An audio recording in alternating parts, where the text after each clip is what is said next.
Okay, so you just got to somebody's house, they got a knee.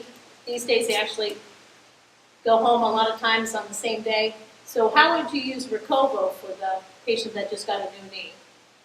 It's not the tool for a range of motion necessarily, but that's not the only tool that we actually need to do, or the only thing we need to do while they're in the home.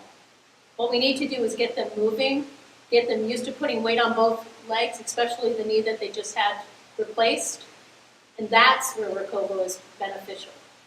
So if we're going to look at that, so one of the things that you're going to keep on hearing me saying is compliance. We have patients that, in an ideal world, they're going to do all of our exercises, but we all know that's not the case. We need to get them engaged so they actually do the exercises so we can spend that 48 minutes with them in the home. And one of the ways is with Recovo, so that they're engaged with it and they're doing something, their mind is working, but before they know it, they've actually spent 10 minutes standing. So how do we do it for a fresh knee? We're going to put the sensor on their leg. We've gotten the program set up. We're going to hit OK. And what we're going to have them do is what we need them to do in order to become functional after their knee. We need them to start doing weight shifts, right? And one of the most important things we've realized in therapy over the last few years is our hip strength is critical, even if we're working with the knee.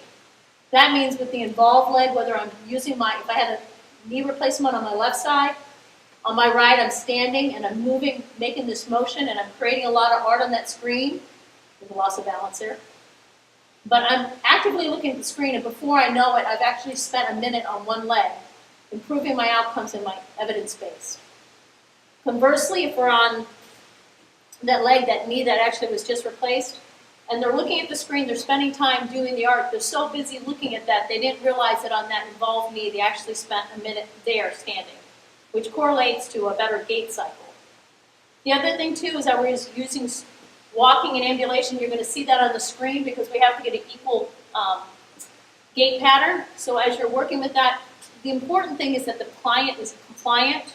You're measuring before and after, and their outcomes are better.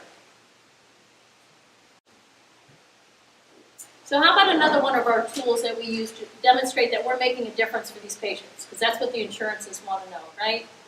So a single leg stance, how long can that client stand on one foot? As we know, if it's less than 5 seconds, they're more at risk for falls. Well, if they're practicing the Recovo and they're actually drawing something as they're standing on one foot, first of all, we're doing dual tasks, which demonstrates that they're able to do more than one thing at a time, and that decreases their fall risk, but also engages their brain so that they're standing for a longer period of time. And as they're using the Recovo, they're actually concentrating on that versus how long they're standing. So we're actually getting a longer single leg stance, measuring them before, doing the Recovo, and then measuring them after.